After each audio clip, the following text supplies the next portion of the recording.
Acharam aí João 15?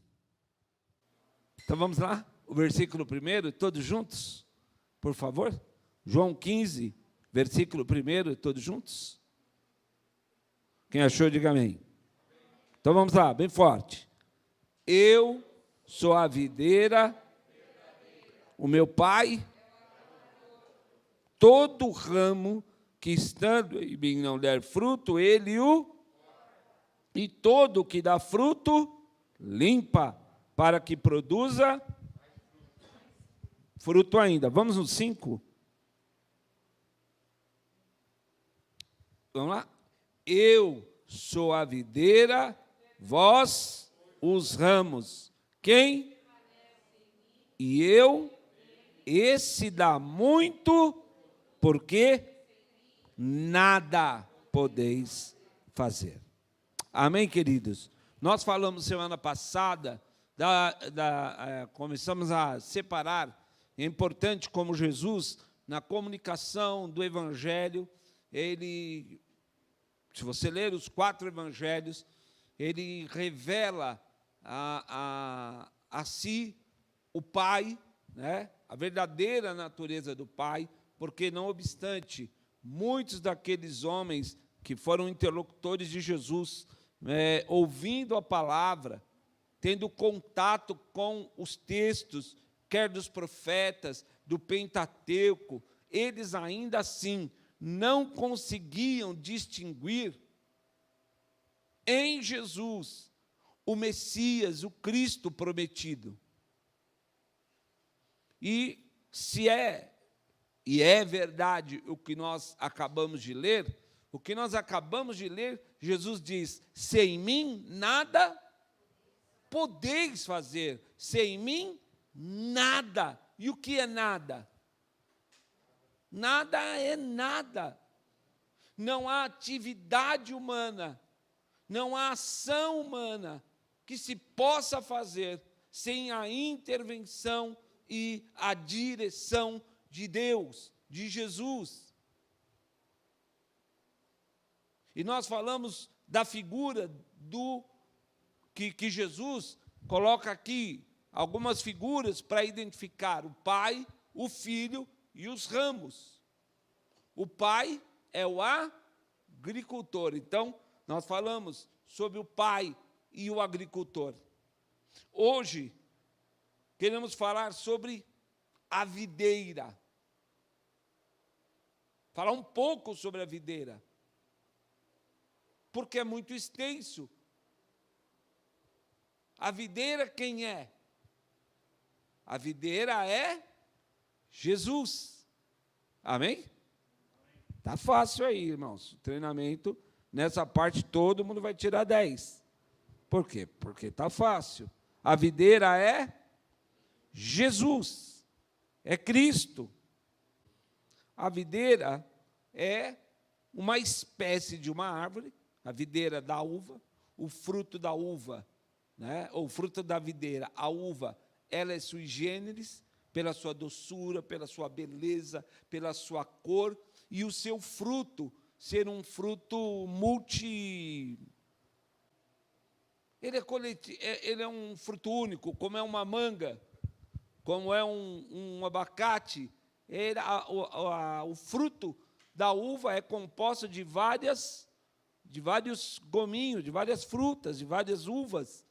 E acho que é isso que também dá a beleza da fruta, né? A uva, ela é uma figura usada há muito tempo. Se a gente abrir as nossas Bíblias, por exemplo, em Gênesis, abre aí Gênesis 49. Gênesis 49, fechei aqui sem ver o versículo. Gênesis 49, 10 a 12.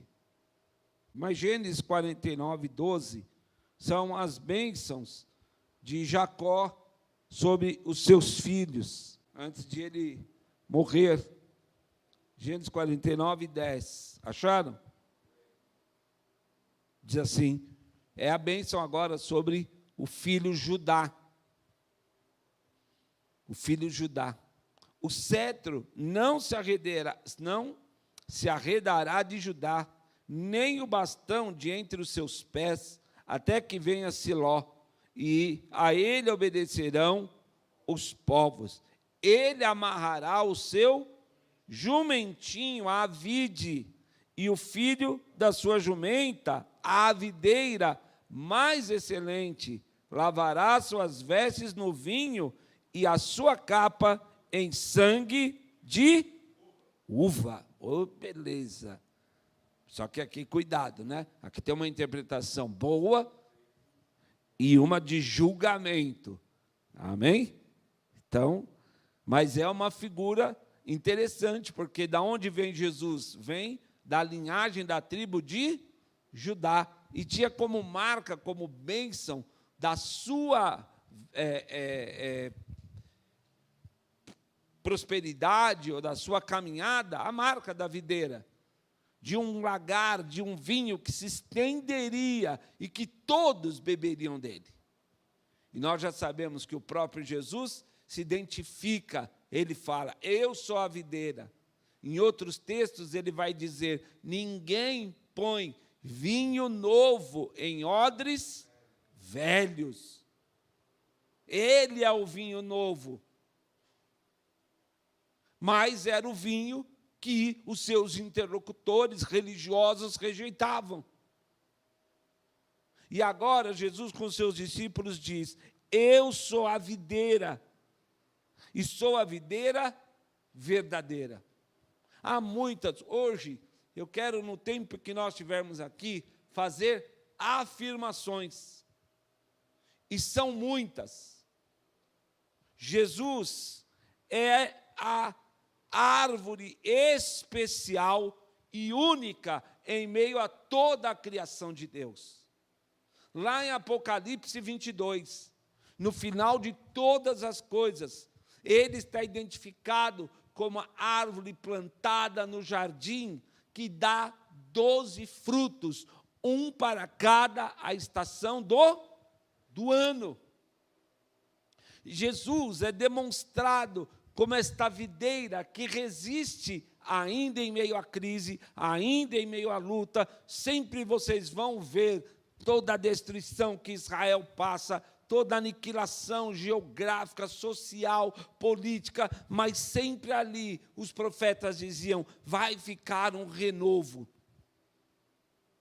vai ficar um brotinho, ainda que todo incêndio, quem já viu, mata pegando fogo, como o fogo consome, como ele, né, nós assistimos no país, como o fogo lambe, destrói, mas impressionantemente, do meio da fogueira e das cinzas, fica lá o broto, e desse broto renasce a vida. Espiritualmente, esse é Jesus. Nos séculos, na história, vários foram os momentos em que os homens foram fracassados, aniquilados, infrutíferos. Mas sempre fica ali a videira, sempre ali fica uma esperança, até que na plenitude dos tempos, Deus faz brotar definitivamente a videira verdadeira. Amém? E agora ninguém pode resisti-la. Satanás não pode mais. Satanás não pode enganar, Satanás não pode confundir, Satanás não pode nem se disfarçar, porque agora a videira é verdadeira. Plantada pelo Pai, para gerar uma poderosa transformação nas nossas vidas. Por isso, Jesus é capaz, e é o único capaz, de produzir o fruto único de suprimento que a humanidade precisa. Nós estamos no tempo de desespero. O atual é a vacina. Todo mundo quer vacina. É só vacina. É desespero, é briga, é engano. O golpe é, finge que aplica, mas não aplica. Guarda, vende, negocia, traíra. Uma loucura. O dinheiro sempre foi o fruto que os homens esperam. Nós vivemos por isso, trabalhamos por isso, vamos às últimas consequências por isso. Ontem tivemos uma experiência tão desagradável, mas perdemos R$100.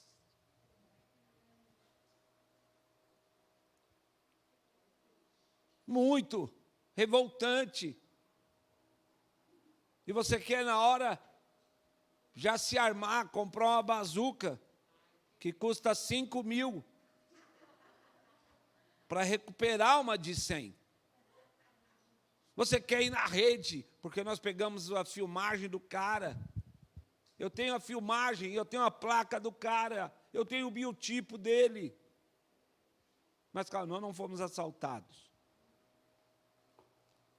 Foi no caixa eletrônico.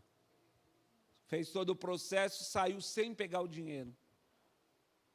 E o cara veio logo atrás e, ó... Ontem nós abençoamos alguém.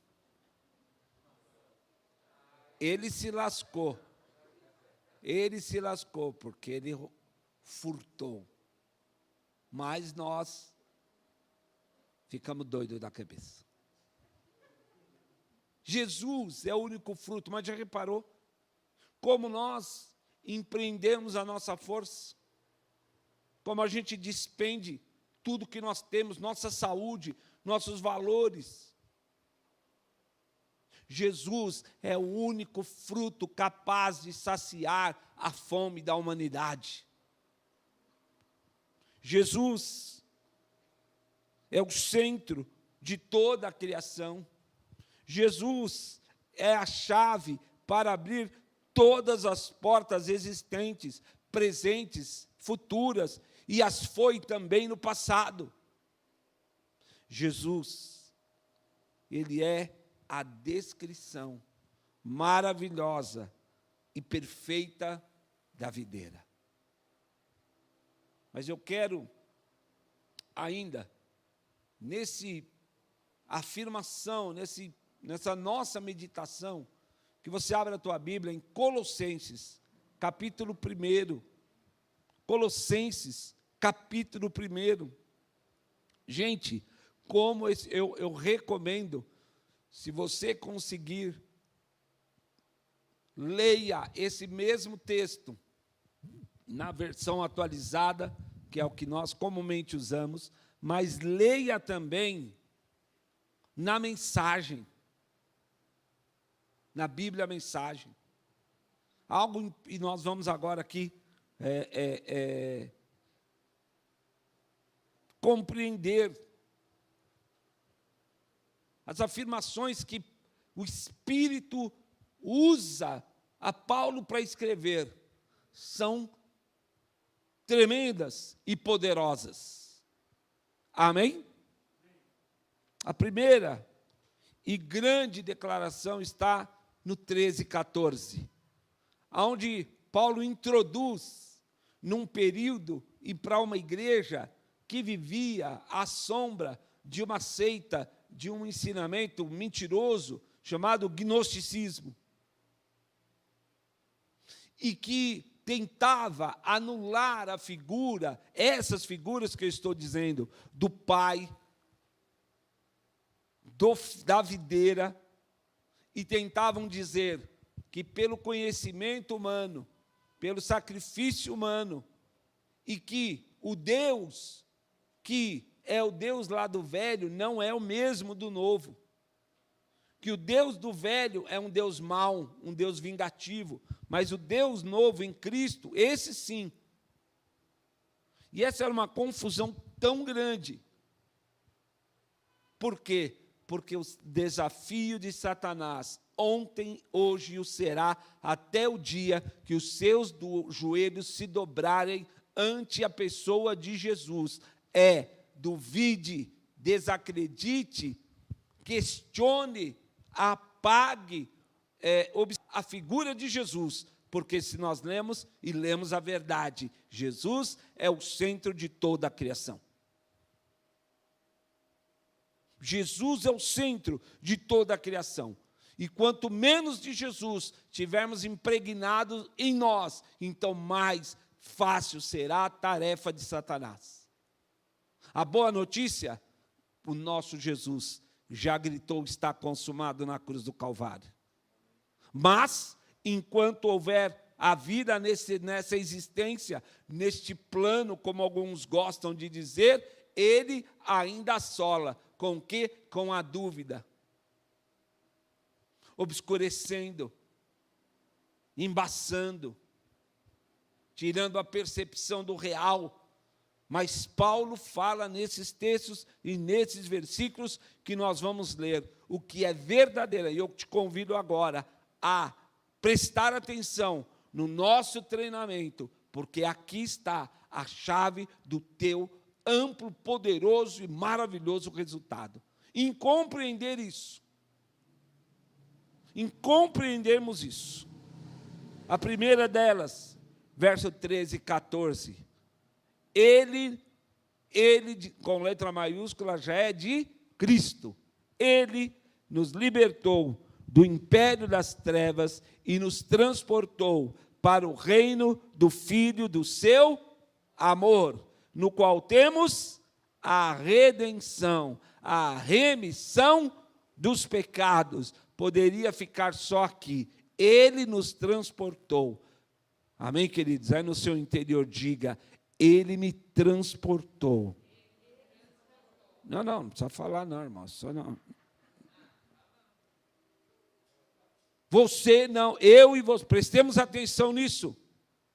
O reino em que nós habitamos não é mais o reino da perdição, mas é o reino do Filho do amor de Deus, no qual nós temos redenção. Repita isso milhares de vezes. Pense isso até a tua cabeça ferver sobre isso, porque se é algo que Satanás, se é algo que a sociedade que nós estamos vivendo, se é algo que os costumes, a prática, a realidade dos nossos dias querem nos mostrar, é que nós vivemos num mundo de iniquidade. Porque eles dizem, não tem jeito. Quer ver? Tem jeito para a política? Hein, gente? Se nós dependermos da política, seremos um país feliz, em crescimento, em franco prosperidade? Se depender dos governantes, se depender da justiça. Não, em todos os tempos, em todas as épocas. O reino dos homens, que no grego é chamado de Basileia, em todos os tempos, a Basileia está fundada sobre uma única base. Jeremias 17:5. Maldito é o homem que confia no próprio homem. E eu sei que muitas vezes nós nos desesperamos, porque nós vivemos esta época, e essa época que nós vivemos é notícia de corrupção. São verdades de corrupção. O Rebanhão cantava na década de 80 o seu baião e dizia, bala com bala. Como que é? Metralhadoras e canhão. Até parece que as faculdades só estão formando lampião. Não. Vela acesa e candeeiro. Nunca vai faltar ninguém. Ainda se vai gastar dinheiro. E o dinheiro anda mais curto do que perna de cobra. Filosofia de malandro, no bolso de fato nunca sobra. E o que está fartando de amor, está sobrando iniquidade. Todo mundo se odiando pelas ruas da cidade. Essa música tem 30 e poucos anos, quase 40 anos, mas é tão real. Esse é o reino dos homens. E a afirmação de Paulo é tão incrível que ele diz, ele nos transportou do império das trevas e nos levou para o reino do Filho do seu amor, no qual temos a redenção, a remissão dos nossos pecados. Amém. Agora pode falar um amém, né? Pelo menos. Mas agora Paulo vai falar 8 credenciais da videira.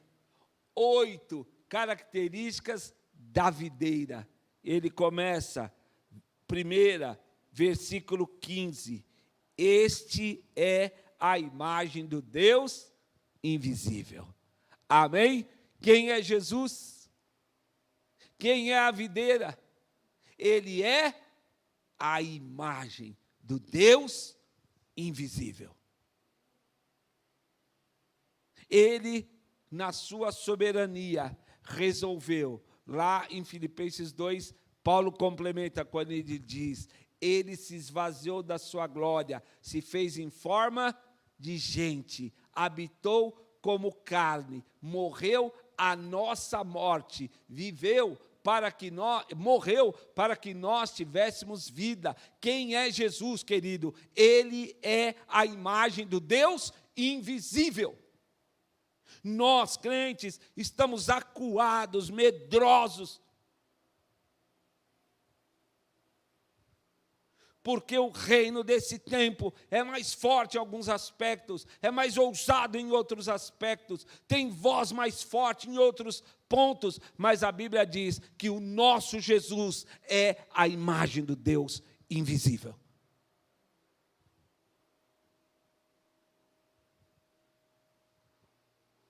Dois, ele é o primogênito de toda a criação.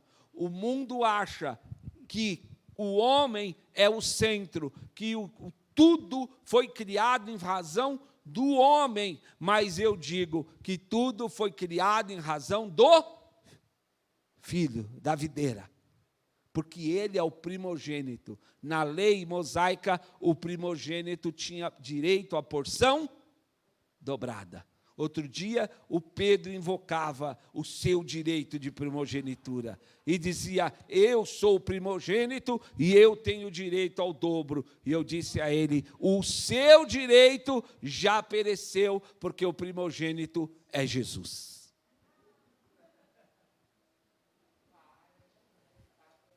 Amém? Amém, queridos? Não é para desmerecê-lo, ele é meu primogênito e ele é o meu primeiro socorro. E o mais novo tem que obedecer o mais velho. Agora, ele é o primogênito. Para um judeu, isso faz toda a diferença. Ele entende o que é ser o primogênito. Todas as hostes da maldade, todo o panteão, que toda a hierarquia, todo o principado, potestade, dominador, ele sabe o que é ser primogênito, e o primogênito de toda a criação é a videira verdadeira, o nosso Senhor Jesus. Terceiro, o 16, eu estou indo aí na ordem do versículo, os versículos. 16, pois nele foram criadas todas as coisas. Aonde? Nos céus e na terra, as visíveis, sejam tronos, sejam soberanias, quer principados, quer, aleluia, tudo foi criado por meio, não, caramba, acho que eu errei. Nele foram criadas todas as coisas, significa que tudo foi criado e é sustentado por ele. Que coisa impressionante. Sabe o que é isso? Eu estava ouvindo uma pregação esses dias. A soberania de Deus, ela grita desses textos. Porque o que está acontecendo é que até a pregação de hoje, o modus vivendi das comunidades, dos religiosos, é de um Deus minúsculo e de uma humanidade superior. De um Deus que não vê, de um Deus que não se importa, de um Deus que não intervém, num Deus que deixa rolar. E quando aqui estão os atributos maravilhosos de Deus, realizados em Cristo, nele, todas as coisas, irmãos, todas as coisas. Tem alguma coisa que Deus não criou? Não. Mas, e as coisas ruins?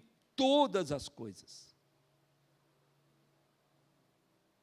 Todas, até Satanás foi criado por Deus, e está sob o comando e a direção e o cabresto que há nas mãos de Deus.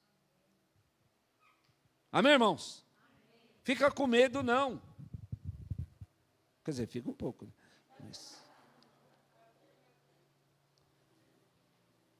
Mas todas as visíveis e as...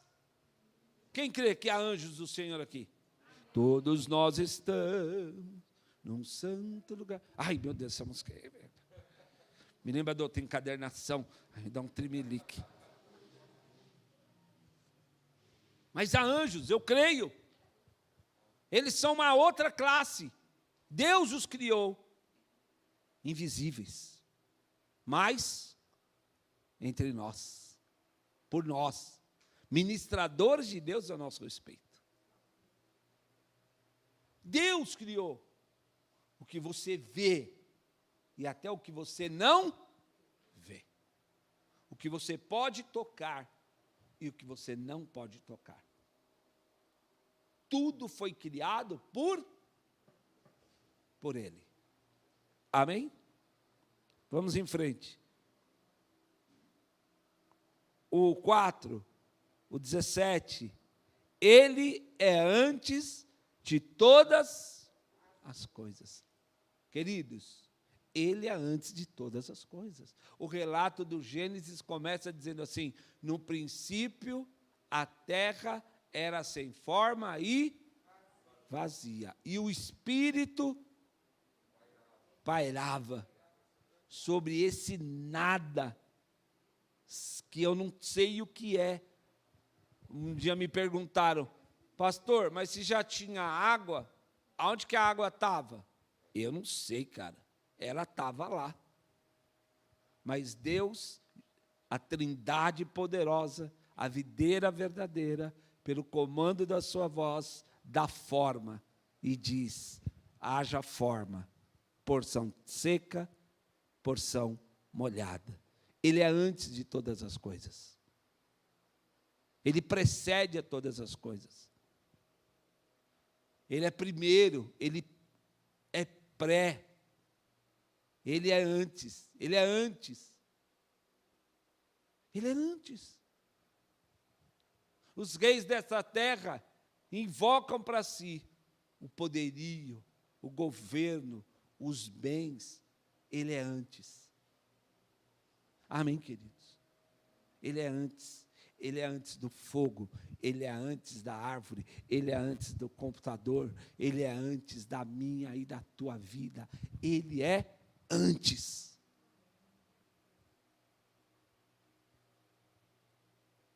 Ele é antes.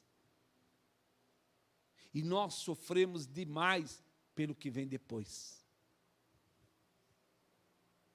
Vivemos arrasados na nossa mente. O que vem depois? Eu digo, Ele é antes de todas as coisas. A quinta, nele tudo subsiste. Ah, irmãos, puxa, nele tudo subsiste. Feche os teus olhos. Pense em tudo mesmo que é seu. Tudo que envolve a tua vida, o teu entorno, do teu corpo, da tua vida, da tua saúde, da tua família, dos teus filhos, do teu pai, da tua mãe, do teu carro, da tua mesa, da tua casa, do seu jogo de talheres novos, das tuas panelas, da tua faca, Masterchef, da sua roupa, do seu tênis, das suas viagens, do seu passaporte. Pense em tudo no qual estão assentados a sua vida, o teu emprego, o teu trabalho, a tua cátedra, a tua faculdade, a tua escola, tudo. Pense em tudo isso. Agora diga, nele subsiste todas as coisas. Amém, queridos? Nele subsiste todas as coisas, Ele sustenta todas as coisas, Ele sustenta eu, você, tudo que é nosso, tudo que se relaciona a nós. Às vezes nós nos portamos achando, acabou, não sei, não tem, não vai, não dá, rompeu, quebrou, desfez, amassou, deteriorou, perdeu, acabou. Não acabou, porque é nele que tudo subsiste e não em você. não é no seu dinheiro, não é na sua força, não é na sua sabedoria, não é em você, é em nele, é na videira. E o ramo que está ligado na videira vive como vive a videira. Amém, queridos? 6. Ele é a cabeça do corpo da igreja. Tem que dar um aleluia. Ele é a cabeça do corpo, a sua igreja. Por isso que eu falo a você, venha na igreja. Tá? Venha na igreja. Ele é a cabeça. Nós somos o seu corpo.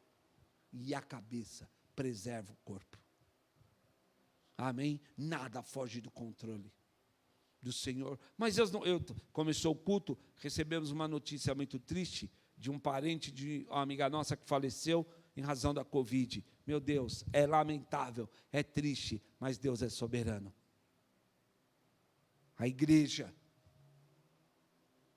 Ele é a cabeça da igreja. E a Bíblia diz, na minha diz, Mateus 16, 17, as portas do inferno não contra a igreja. E a igreja não deve ser tímida, a igreja deve avançar. Esse é o nosso treinamento. Foi por isso que Jesus pega 12 caras, até o traidor, e os ensina a se moverem à frente no poder da igreja. Amém, queridos? 7. Ele é o princípio, o primogênito de entre os mortos, diga comigo, para em todas as coisas. Diga, para em todas as coisas. É o texto bíblico. É o versículo de número 18. Para ter a primazia. Quem tem a primazia?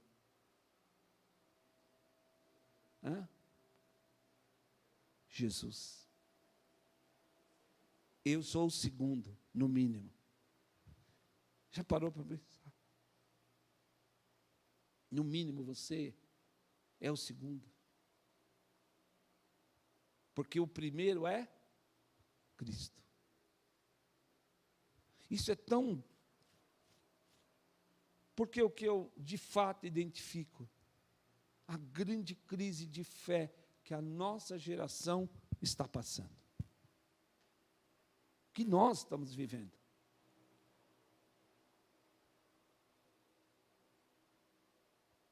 Eu fiquei muito impactado com o testemunho de um pastor, que ele ficou 92 dias na UTI, vítima da Covid. 92 dias. 7 vezes ele esteve próximo de morrer. E ele até brinca, falando, não sou gato não, mas 7 vezes eu estive para morrer. 7 vezes Deus me trouxe de volta. E a humanidade do relato, porque todo mundo que você ouve dando testemunho tem gente que até diz com orgulho. Uma pessoa falou para mim com orgulho, na minha igreja não tem nenhum caso de Covid. Amém. Mas essa não é a questão. A questão é a humanidade, a verdade. E aquele pastor chorava, e ele mandava acender a luz, todo o tempo. Mas por que, pai? A filha perguntava, porque eu tenho medo da escuridão. Eu quero luz. Põe a luz aí. Põe a luz aí. Madrugada, manhã, tarde, noite. Põe a luz aí. E ele orava, Senhor, tem misericórdia de mim. Eu tenho medo da escuridão. E ele foi aprendendo. E depois desses 92 dias, ele está ainda vivendo sequelas. Ele está aprendendo a andar de novo, a respirar, a falar. Mas ele estava pregando. Por quê? Porque a primazia não é dele, é de Jesus.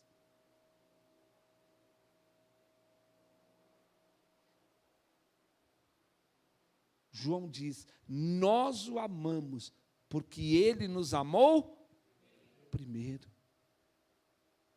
Amém? Ele é a linha de frente. A gente não canta? O nosso general é Cristo, seguimos os seus passos. Não é isso. Ele vai à frente. Ele vai, porque nas guerras, havia os batedores, já quem assistiu o filme de guerras medievais, sabe, vai um batedor com a bandeira, não vai? Levando a bandeira ali do país, levando a bandeira do rei, e a Bíblia diz, um dos nomes que identifica a Deus é Jeová Nissi, o Senhor é a nossa bandeira. Amém? Ele é o primeiro, ele é o batedor, ele que vai à frente, e quando vem a sua bandeira, a sua força, a sua vitória, então, meu amado, todas as coisas, o seu exército vem atrás. Por isso, não é sem propósito que que a figura da última batalha, do Armagedon, tem alguém que encabeça a fila, é Jesus, e nele vai escrito, Rei dos Reis e Senhor dos senhores. Ele tem a primazia em todas as coisas, tanto nas boas, quanto também nas ruins. É Ele quem morreu, ou antes quem ressuscitou, está sentado à direita de Deus, e virá de lá para buscar a sua igreja. Amém, irmãos? Você está acompanhando o treinamento? Ou está ficando pesado? Você já está com a língua para fora? Hein, querido? Sua missão e propósito. Nós vimos as características da videira. Qual é a missão e o propósito? Está a partir do verso 19. Aprove a Deus, que nele residisse toda a plenitude. Irmãos, toda a plenitude, missão de Jesus, toda a plenitude. Ele vai convocar todas as coisas, tudo que está rompido, tudo que está destruído, tudo que está desconexo, tudo que está desligado, tudo que está destruído. Ele tem a plenitude, ele vai reunir em torno de si.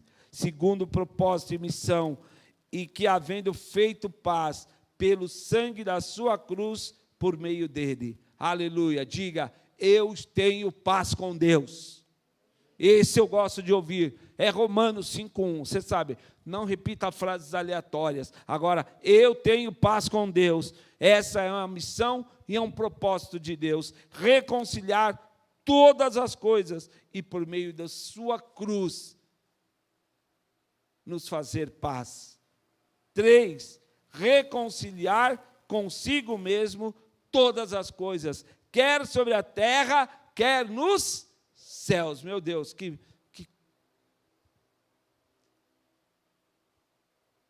maravilhoso isso. Vamos à frente. Vocês estão cansados. Vou poupá-los hoje. 4. E a vós outros, que também erais estranhos e inimigos no entendimento, pelas vossas obras malignas. Ele falou geral, e agora ele personalizou, para você também. Você que estava longe, agora está perto. A videira tem esse poder de atração. Ele pega o que não é, e ele o faz ser. Ele pega o que nunca teria perspectiva ou condições de ser, e ele torna a pessoa, torna útil. Ele pega a parreira brava, o galho rebelde, enxerta em si mesmo pelo seu sangue, e o seu sangue purifica aquele ramo, e ele passa a dar muito fruto. 5, 22. Agora, porém, vos reconciliou no corpo da sua carne, mediante a sua morte. Amém? Somos reconciliados com Cristo. 6, para nos apresentar perante Deus. Olha só, feche teus olhos de novo. Isso é um momento de alta concentração. Ele fez tudo isso para nos apresentar perante Ele santos, inculpáveis e irrepreensíveis.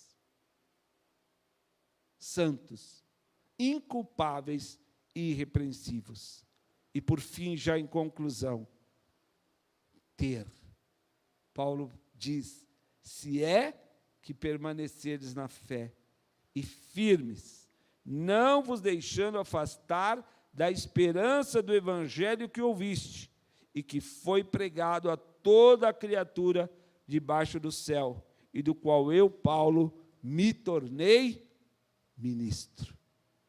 Irmãos, leia em casa, pontue como eu fiz, leia a mensagem, e na mensagem há uma afirmação que ele diz assim, ele é a resolução de todo quebra-cabeça de toda a existência. Quem já montou quebra-cabeça? Amém? Quem já teve o desprazer de perder uma peça, e você está lá, e desesperado, e falta a peça, e você fala, eu preciso dessa peça, tenho um objetivo. Eu já vi montar, eu tinha um amigo que tinha de 1000 peças, e é uma loucura montar, pelo amor de Deus, eu para montar o de 4 já era difícil.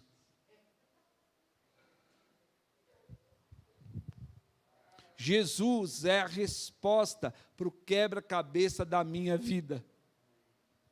Amém? Ele é a resposta. Ele é a videira, por isso, ele é a videira verdadeira. Por isso, dele sai poder, sai autoridade para os adolescentes, para os jovens, para os adultos, para os casais, os homens, as mulheres. Saiamos deste lugar de conforto, desta zona de conforto que as facilidades do mundo moderno nos têm colocado. Corramos para Cristo, sempre para Cristo. No entorno e na presença e no meio da igreja, pregando o evangelho do reino, transbordando de graça e do amor que vem pela fé em Cristo. Levantemo-nos, ainda que as dores, e ainda que o nosso tabernáculo terrestre se desfaça, nosso interior vai se renovando. Ele é a videira verdadeira, nós os ramos. Todo aquele que estiver nele, esse produz muito fruto, em nome de Jesus.